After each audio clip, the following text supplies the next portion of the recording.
Because here's what I believe with this Play-Doh here. Whenever we interact with our colleagues, students, other staff, here's what we're doing. We're shaping experiences.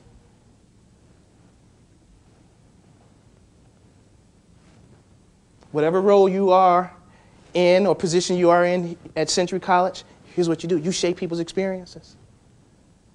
And you create defining moments. And you shape their perceptions. And right then, what you're communicating is your brand. Every person in here, we all have a brand. You know what your brand is? Your brand is your professional image and reputation in the workplace. We all have a brand. Every person in here, we have a brand. What does your brand communicate? Are you an adder? Are you a subtractor? Are you a multiplier? Or are you a divider? Dividers come in and they separate. Dividers can totally impact the team, impact the team's productivity, impact the team's synergy, impact the organization. I want to share this with you. I love this visual aid. This is the apple, and this is you.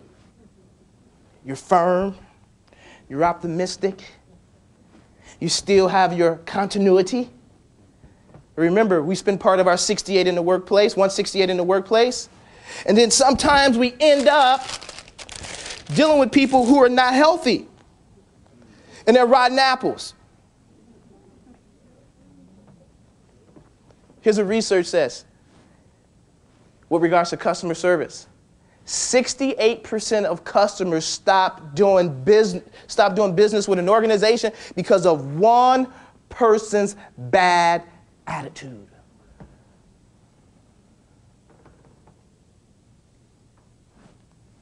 How does that impact you? Well, I've been talking about emotional contagion. So you spend 40 hours with them, a week, for 10 years.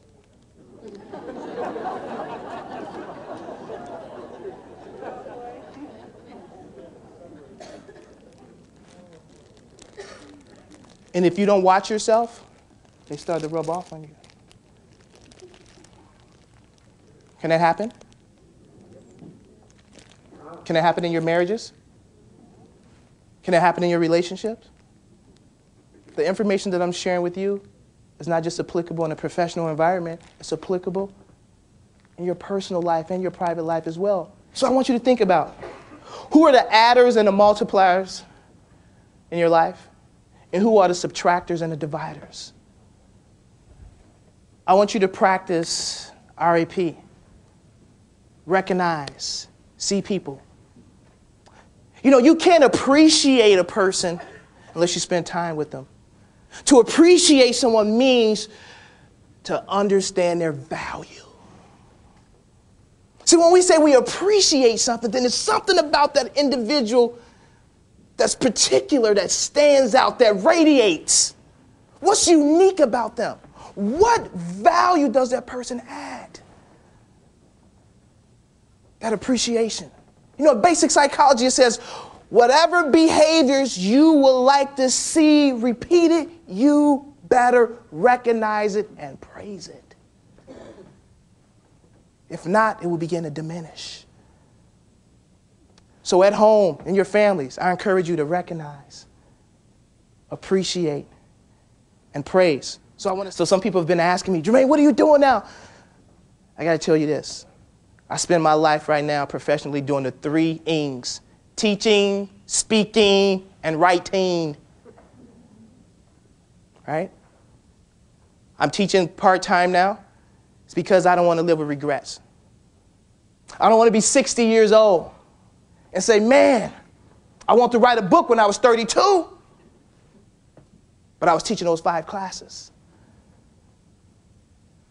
See, part of being fulfilled is doing what's inside of me. And sometimes people may not understand what you do, but from a spiritual standpoint, we might be commissioned to do certain things.